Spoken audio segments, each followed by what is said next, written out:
Getting ready for Rio. There are just hours to go before the 31st Olympiad gets underway.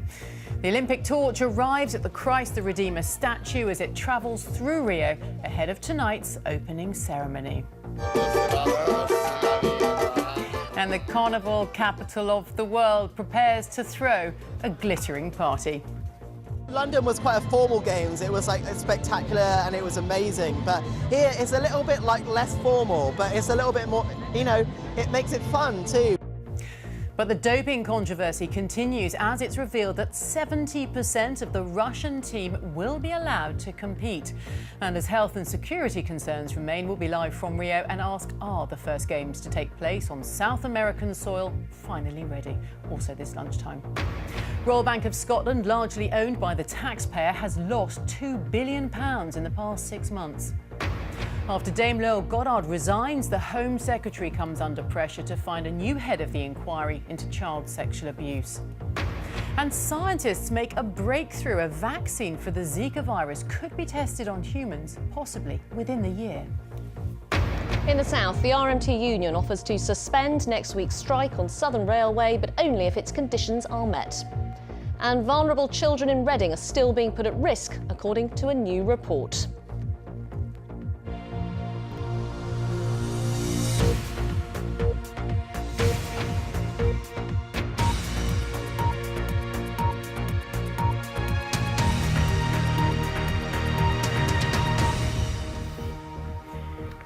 Hello, very good afternoon. Welcome to the BBC News at 1. It is the biggest sporting event in the world, and tonight the 2016 Olympic Games will officially start in Rio with the opening ceremony at the Maracana Stadium. Over 10,000 athletes from more than 200 nations will take part in 28 sports watched by a global audience of billions.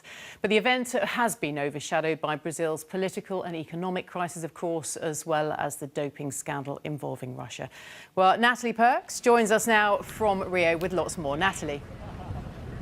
Well, Kate, it's finally here. As you said, in just a few hours, the opening ceremony will get underway at the Maracanã.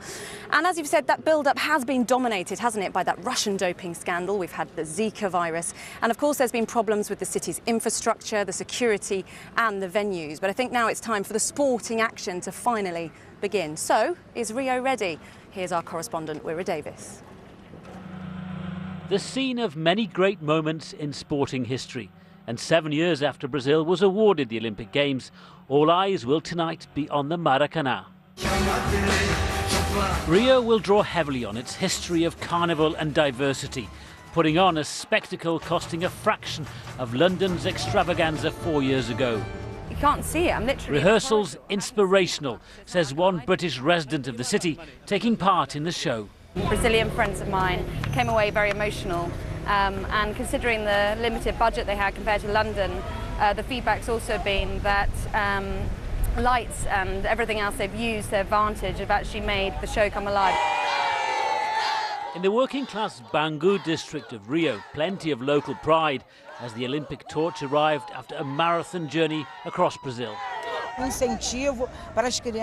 a huge incentive for young and old people alike. We're all very excited and confident for these games in Brazil.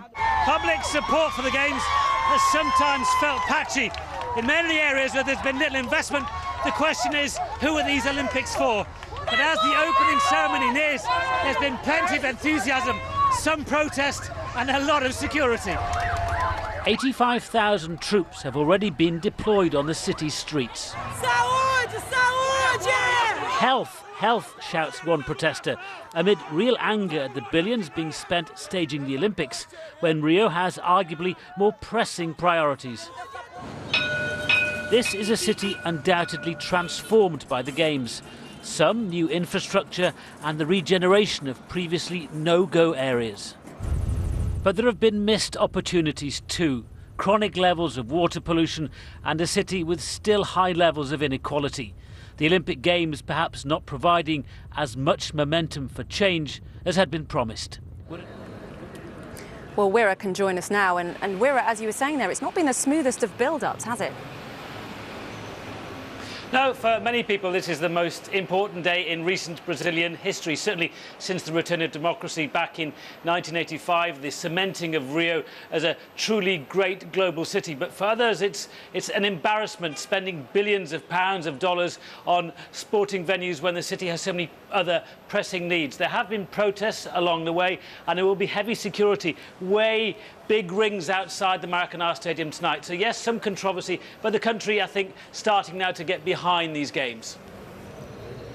Exactly, and do you get that sense from the people you're speaking to, the locals here in Rio?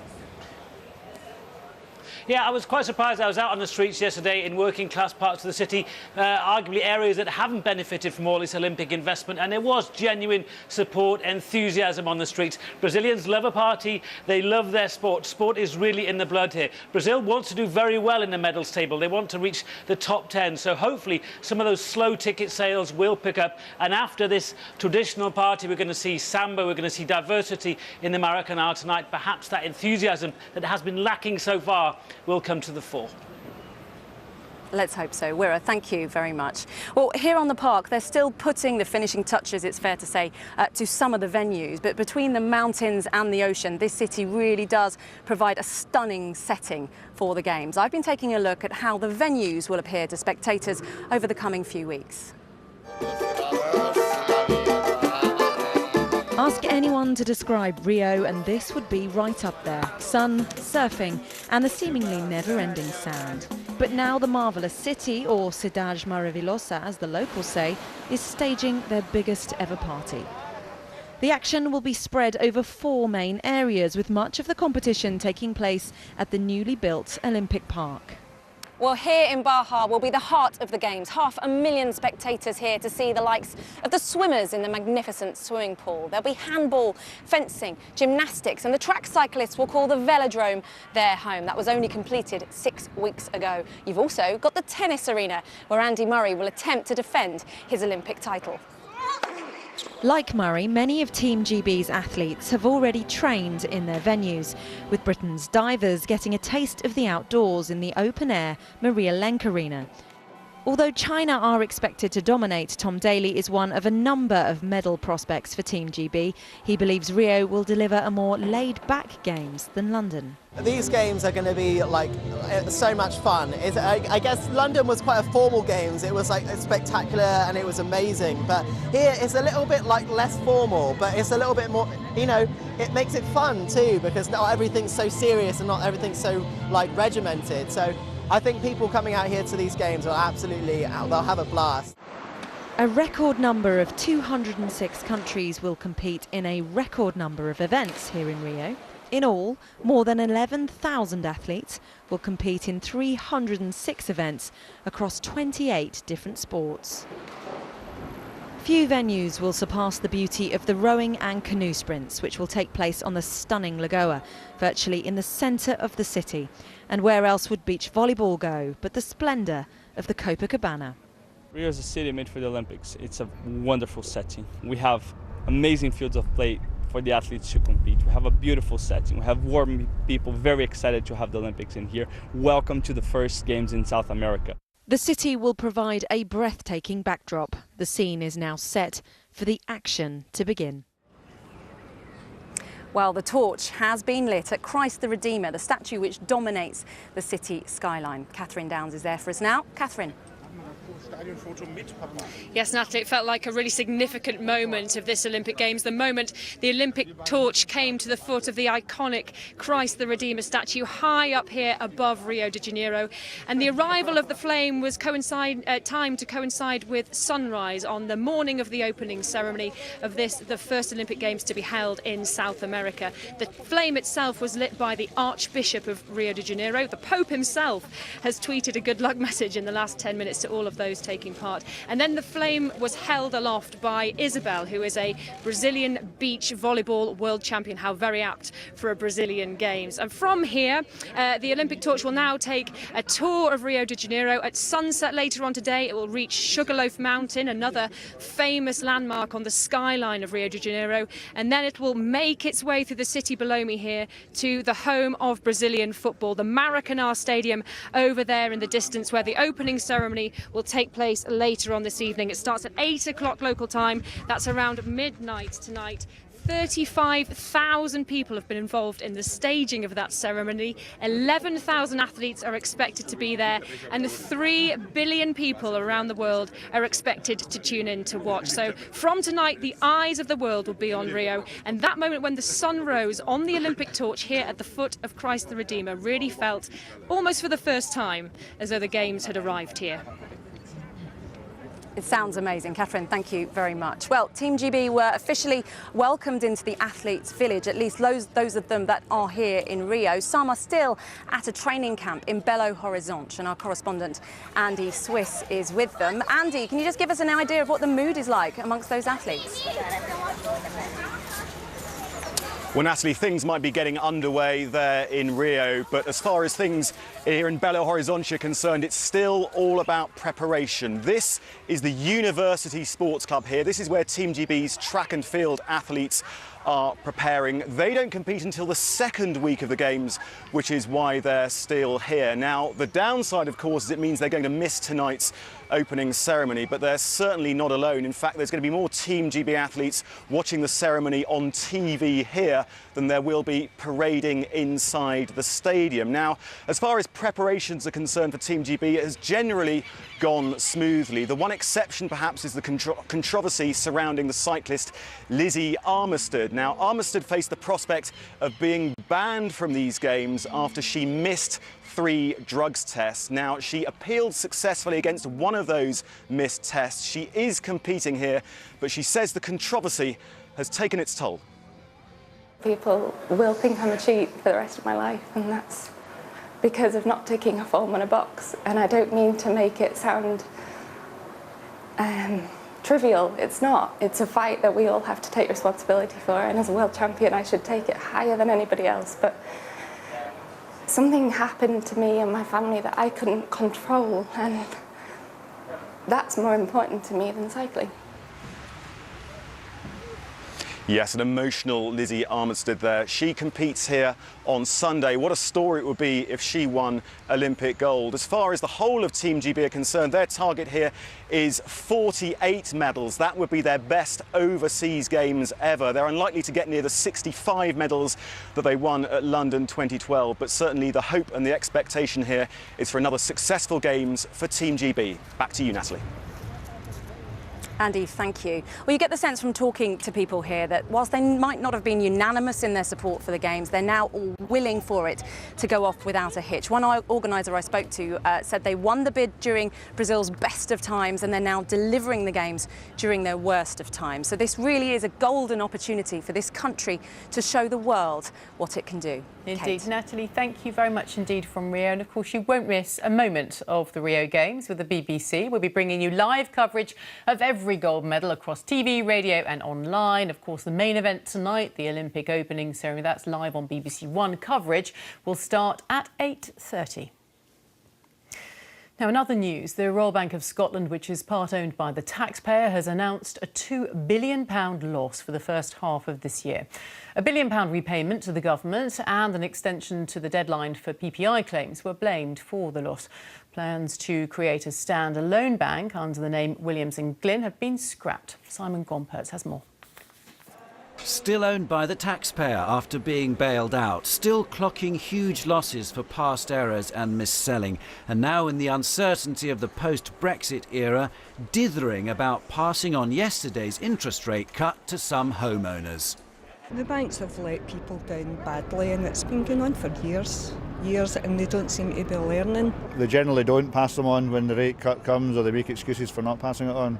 I know Brexit sort of happened and that's kind of caused a bit of panic, but generally speaking, I think the general public are very wary of banks at the moment. RBS's latest losses came after it had to make a £1.2 billion payment to the government for the bailout help. Then there was an extra £450 million set aside to pay compensation for PPI mis-selling and £900 million to meet claims from shareholders who claim RBS's conduct has cost them money. For RBS's boss, the future depends on Brexit and the course of interest rates after yesterday's cut announced by the Governor of the Bank of England. First off, we're not going negative interest rates, and I think that's really important to understand that things won't get down to a negative.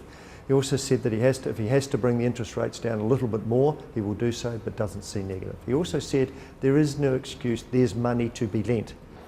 A bank makes its profit or turn on the difference between interest rates for savers and borrowers. So when interest rates are very low, as they're likely to continue to be after the Brexit vote, they make less money. And for RBS, along with its offshoot NatWest, that's likely to put off for a long time the date at which it'll be in a fit state to stop being owned by the taxpayer. The tough environment could be working against mortgage borrowers on standard variable rate. RBS says it'll take several weeks to decide whether they'll get the benefit of yesterday's interest rate cut. They're struggling with the low rate environment. They've got the Brexit vote, which they've admitted is a shock for them. They've got the possibility of Scottish independence rearing its head again. They've got this enormous long list of litigation. I think it's going to be some years before we see RBS really returning to profit. Another spanner in the works is to the planned sell-off of hundreds of branches as a new independent bank called Williams & Glyn. In the current climate, RBS has decided that the new bank couldn't survive on its own. Simon Gompertz, BBC News. Well, with us now, the Now business editor, Simon Jack. It was touched upon in that report. The question, I suppose, is how long before the bank can escape its past? It's a lot longer than we ever thought would be possible. I remember standing outside RBS 8 years ago, and I didn't think I'd still be sitting here talking about massive losses. RBS's past is more painful than most, and as hard as it tries to get on with life and do its thing by lending to the economy, these checks from all these bills from the past keep haunting it. We saw another massive loss today. Now, that brings the total losses we've seen since 2008 to £52 billion. And there's more to come. They haven't settled with the US authorities over some of the mortgage-backed securities they sold there. That could be as much as £8 billion. So it could be 2018, 2019 before we see this bank turning a profit. So that will be a lost decade for what was once the world's biggest bank in some measure. And it doesn't look likely that we, the taxpayer, will get the money we put into the bank back anytime soon. Shares are currently trading at less than half the price that we paid for them. Gosh, OK, Simon, thank you. The time now is 17 minutes past 1, and our main story then this lunchtime. Getting ready for Rio, just hours to go then before the 31st Olympiad gets underway. The Olympic torch arrives at the Christ the Redeemer statue as it travels through Rio ahead of tonight's opening ceremony. In South today, illicit packages are being thrown over the wall at Portland Prison, according to a new report. And time not for a game of lawn tennis, but so-called real tennis. We visit the brand new court for a very old sport.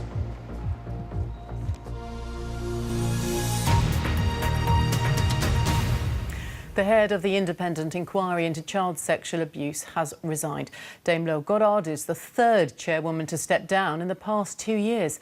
The Home Secretary, Amber Rudd, insists the wide-ranging inquiry, which has 13 investigations in England and Wales, will continue without delay. Groups representing victims say a replacement must be found, though, urgently. Our legal affairs correspondent Clive Coleman reports. Her departure from the inquiry has been met with consternation by survivors of abuse. Shock, disappointment and fear, actually, over what this means. Does the inquiry continue or doesn't it? And really important that the inquiry does continue to reassure the survivors. Following the resignation of two former chairwomen, Dame Lo Goddard was appointed by the then Home Secretary Theresa May to be the steadying hand needed on an inquiry many thought had lost its way before it had even started. And she seemed ready for the task. My whole career path to date and my experience, I believe, has brought me to this point. Set up in 2014 in the wake of the Jimmy Savile scandal, it was to be a vast, wide-ranging inquiry that would examine child abuse within public bodies and private organisations in England and Wales. So why did Lo Goddard resign? Recently, she faced criticism over her commitment, and there were questions about her knowledge and ability. There were genuine concerns about her performance on the bench, if you like, but that was that simply reflected what was going on behind the scenes, whereas I understand it, there were a lot of concerns about her ability to grasp this inquiry and deliver results.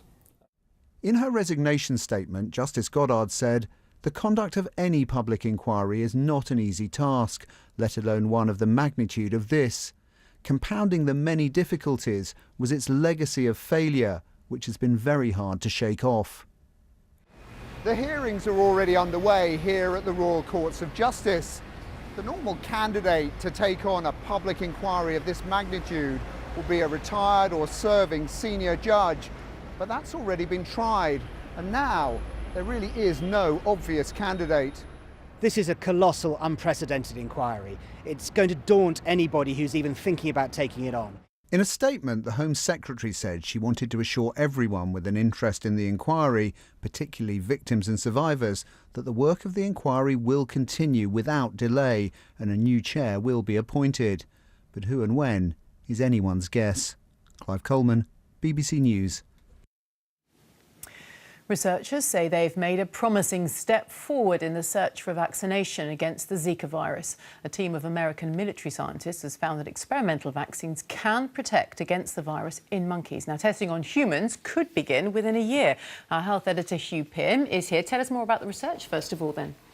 Well, Kate, there have already been a couple of trials started on vaccines in the US, but this latest research, published in the journal Science, is seen as a pretty big step forward, giving, if you like, more options to medical experts as they try to find the answer to Zika. Now, the trials involved 20 monkeys being given a vaccine. Earlier, there had been trials on mice, which had been successful.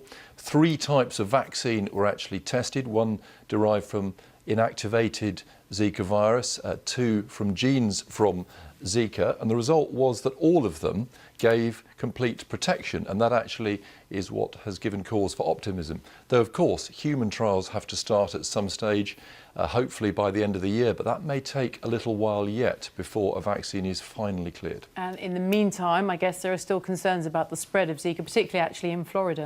Yes, in Florida there are concerns because they have evidence that it's the first time Zika has been locally spread by mosquitoes in the US. There have been 15 cases of Zika in and around Miami, and in fact today there has been aerial spraying of insecticide in a neighbourhood of Miami, which was seen as being partially successful in terms of killing off mosquitoes. But there is a real worry in the United States about this. In fact, there have been calls for Congress to be recalled from the summer break to try to take more action, and calls for more money to be spent on tackling mosquito spread Zika and also trying to find a vaccine. OK, Hugh, thank you. A Muslim cleric who conducted a wedding ceremony for a British woman allegedly murdered in a so-called honour killing has said he was threatened by her family. Samir Shahid, who was 28 and from Bradford, died last month in Pakistan. Police there say she was strangled. Her second husband claims she was killed because her family disapproved of their marriage. Seema Katecha reports. Samir Shahid from Bradford married Saeed Mukhtar Kazam a couple of years ago. It was her second marriage. She had previously married this man, Chowdhury Shakil. Now, this Muslim cleric says she came to him in 2014 because she was unhappy. We strongly condemn any forced marriages. He says he divorced her from her first husband so that she could marry the man she loved, and then he was threatened by her relatives. They said, we will harm your family and you will pay much price for that if you do that. So the threat was targeted at you and your family? Yes. They said we knew about where are you living and your wife. The same thing I told to inform to police. Police then keep in touch and investigated, and they warned them, and after that they kept quiet. Police in Pakistan have said that the 28-year-old beautician was strangled while she was there last month. Her husband has claimed she was killed by her family because they disapproved of their marriage.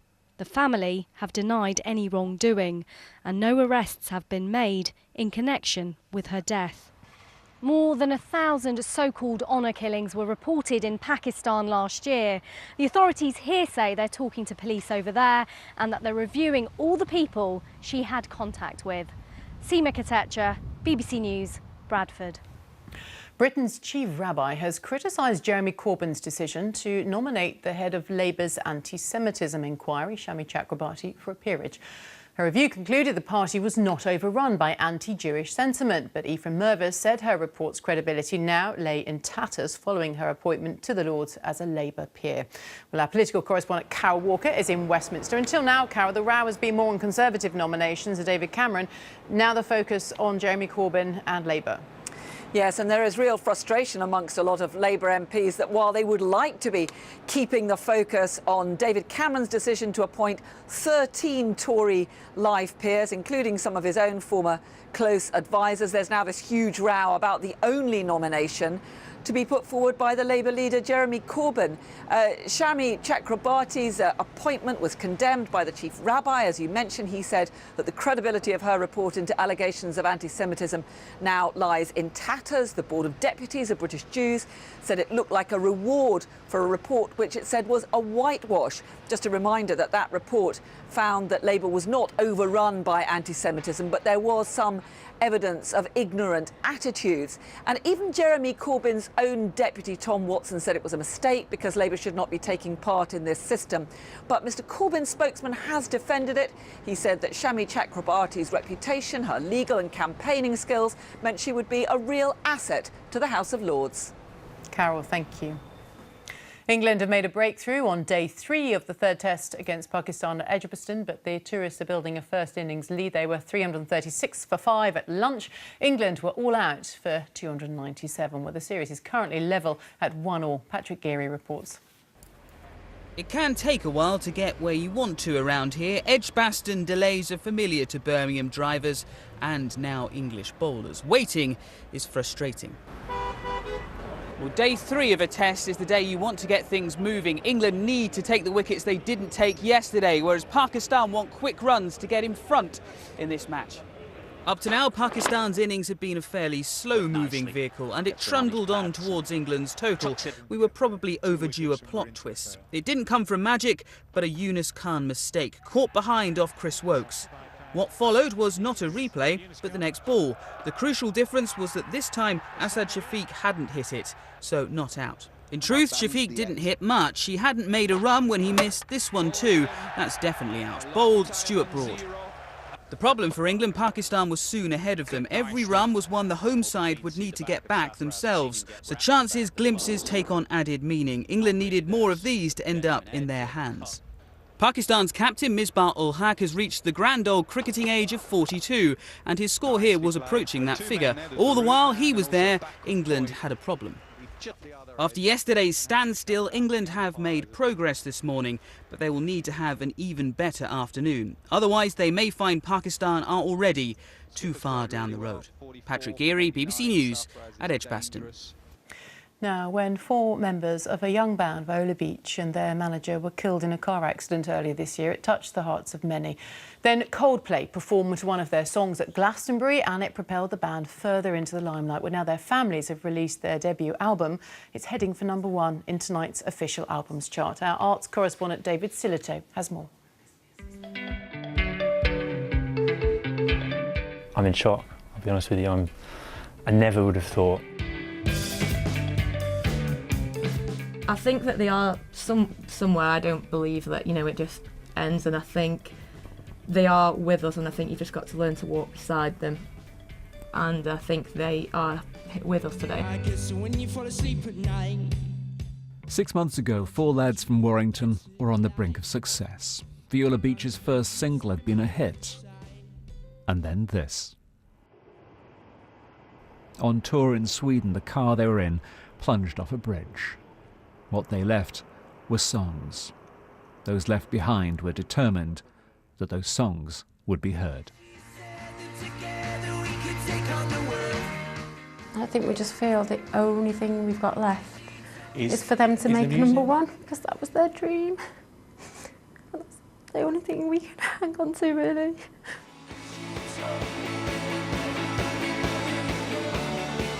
Coldplay played one of their songs at Glastonbury. The songs they left were turned into an album, and they're now within sight of their dream. I met Finn, the brother of guitarist River, and Lauren, sister of drummer Jack. But it must be quite hard hearing that album, though.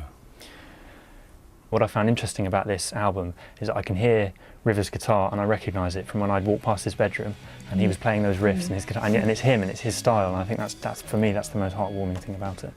They were just so talented and they had just so much going for them, so it is sad to think, what could, this was them now, imagine what they would have been like, but at least we do have this.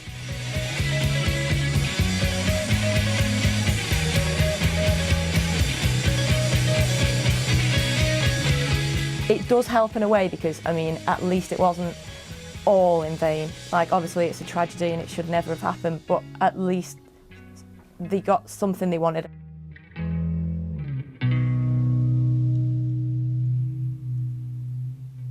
Main headlines for you shortly, but now time to take a look at the weather, and it's looking good from what I can see, Sarah. Absolutely, Kate. We've got some fine summery weather for most places through the course of the weekend. A little bit mixed. There are some strong winds on the way for some northern areas later on. But here's how things are looking this afternoon. This was taken by one of our weather watchers in Buckinghamshire earlier on in the day. So if you're lucky enough to be outdoors, some great weather out there. Plenty of sunshine, plenty of dry weather. Not dry absolutely everywhere. Just a few showers around across parts of Wales, some of them drifting towards the West Midlands, and also further north for Western Scotland and Northern Ireland, a few isolated showers. But I think most of us will avoid those showers, and with the light winds, temperatures up to around 24 degrees or so in the south, it will feel very pleasant. A little bit fresher further north, the high teens, possibly the low 20s. And the Edinburgh Festival starts today. Things are looking fine and dry certainly over the next few days, but those winds will become more of a feature as we head through the weekend, particularly by the time we get to Sunday. Now, we end the day on a dry note, so a fine evening for a barbecue for most of us. Those showers in the north gradually easing away, so clear skies and light winds overnight tonight, and it's another fairly fresh feeling night. In fact, in the countryside fairly widely, those temperatures will be down into single figures, pretty chilly, particularly in the north. But with high pressure in charge for Saturday, many of us start off on a fine note with some sunshine and hazy sunshine lasting through much of the day, particularly across parts of England and Wales. Low pressure, though, on the way to some northern areas later on. So that means the cloud will increase across parts of Northern Ireland and Scotland with some outbreaks of rain. The winds picking up here later in the day. We could have some gale force gusts. But further south, what a difference across England and Wales in the sunshine. Temperatures well up into the mid-20s, so a very pleasant day. Saturday across England and Wales at least ends on a dry note. We'll still keep the breeze and the outbreaks of rain for a time across parts of Scotland and Northern Ireland too. Then on into Sunday, it won't be quite as cool, quite as fresh overnight because we've got the breeze and more in the way of cloud. So a milder start to the day on Sunday, and then Sunday shaping up fairly fine once again, particularly across the southern half of the country. Fairly breezy here, but lots of sunshine in the north though. Again, we'll have some gale force winds, so possibly 40 or 50 mile per hour gusts of wind, even a bit more than that in exposure across northern Scotland. Temperatures in the north between 17 to 20 degrees or so, but further south, once again, 24, 25 Celsius. And of course, it is the opening ceremony of the Rio Olympics later today. Temperatures, in fact, not too dissimilar during Rio's evening compared to London's afternoon over the next couple of days. Clear skies, dry conditions there, and many of us will keep the dry weather through the course of the weekend, but do watch out for some potentially strong gusty winds in the north. Kate. Thank you very much indeed, Sarah. Before we leave you then, a reminder then of our top story this lunchtime. Getting ready for Rio with just hours to go before the 31st Olympiad gets underway. That's all from us now on BBC One. It's time for the news where you have a good afternoon. Bye-bye.